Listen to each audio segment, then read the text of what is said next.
több helyen építünk útat, illetve egy helyen járdát is. Ez még egy tavalyi elnyert pályázat, a Tekite út pályázatnak a munkái.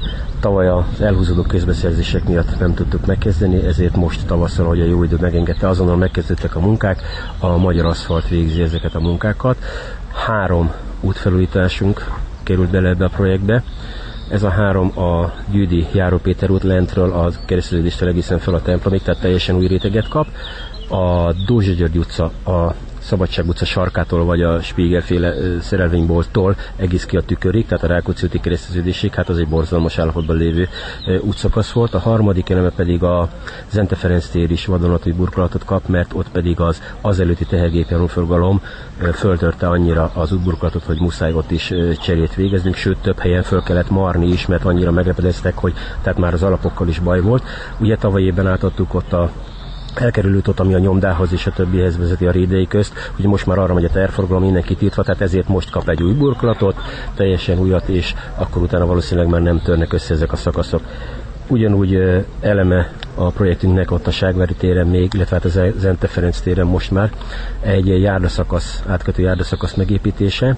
Ez a járdaszakasz is egy hiánypótló, hiszen nem volt az országúton, kellett állandóan közlekedniük, sok a fiatal házas kisgyerekes babakocsit tolni, tehát eléggé necces és veszélyes volt ez a rész, úgyhogy nagy öröm, hogy az is már készen van, egyébként csak még átadva nincs ez a járdaszakasz. Egy 100 méteres szakasz, egyébként ez 2,7 millióba került, hogy összegeket is mondjak.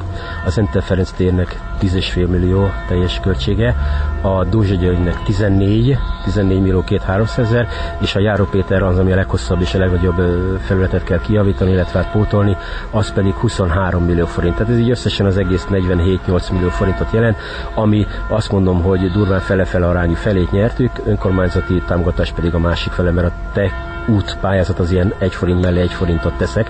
Sajnos, hogy ez véget ért, tehát ez volt az olyan utolsó szakasz, amiben még részt tudtunk venni, ugye azelőtt minden évben belefértek az adott keretben bizonyos utcáink, és ez most sajnos véget ért, tehát ez az alapjövőre elvileg úgy tudjuk, hogy már nem áll majd rendelkezésre, tehát ez a regionális pénz, úgyhogy máshogy kell majd folytatnunk ezeket az útfelújításainkat.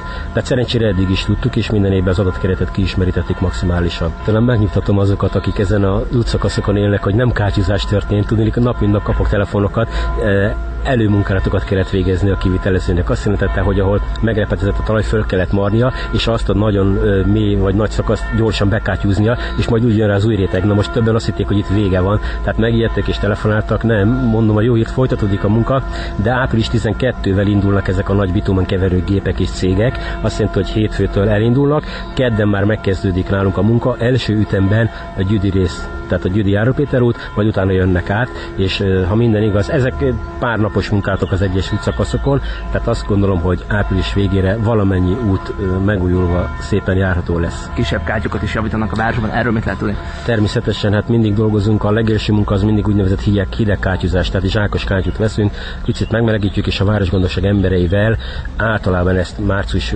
közepe vége felé már megtesszük, most is így volt. A legszükségesebb, a legnagyobb kátyukat, a legproblémásabbakat, azokat kitöltjük ezzel. Ez egy átmeneti megoldás, hozzáteszem, mert ez nem bírja azt a terhelést, amit a melegkátyú. A melegkátyúzás mindig pont az előbb említett gépek, beindulások, keverőüzemek beindítása miatt április vége, május eleje. Most is tervezünk kátyúzást, tehát be van állítva egy 1,5-2 milliós összeg.